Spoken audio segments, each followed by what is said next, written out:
People look back on the F1 and say, you know, it was a very clever car because it was the first carbon car, but actually it wasn't really. It was just Formula One technology, purely Formula One technology applied to a road car. So the monocoque and the body on the F1 was identical to current Formula One cars in the early 90s. Before I did the F1, I drove all the current crop of supercars.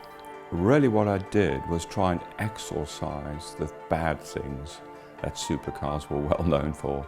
One of those is pedal offsets, and one of the main reasons for doing the central driving position was to get rid of all those horrible offsets that you had in current supercars.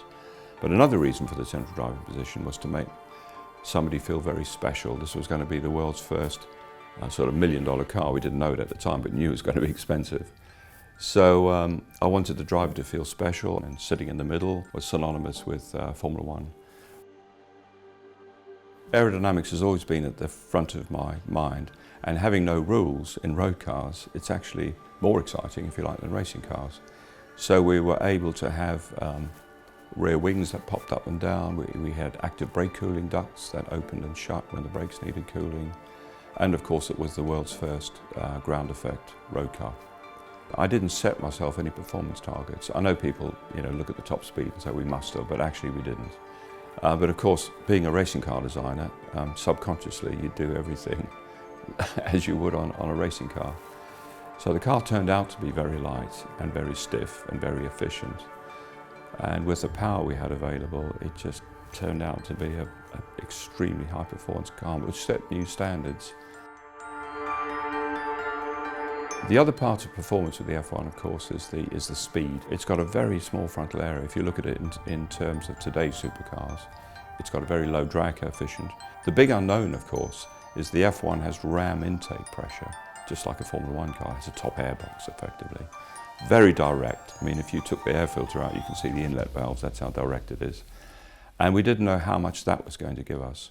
So when we went to Air Relation and did the final top speed run with Andy Wallace, with the extra ram effect we had from the engine, we ran into the rev limiter. So we had to disconnect the rev limiter to do the 240 miles an hour.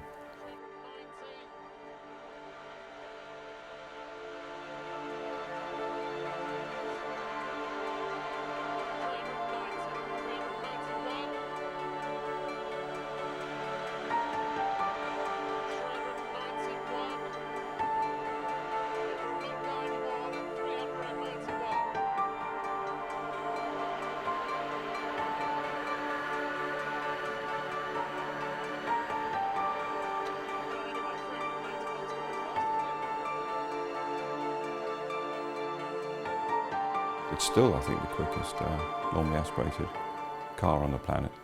When I set out to do the F1, I just tried to do the best car I could from an engineering point of view. You have no concept and no idea at all if the car's ever going to turn out to be a classic, collectible, or even iconic motor car. The fact that it has, and now 25 years on, we have the McLaren F1 with the status it has, makes me feel very good, honestly. It makes me feel very proud about what we all achieved.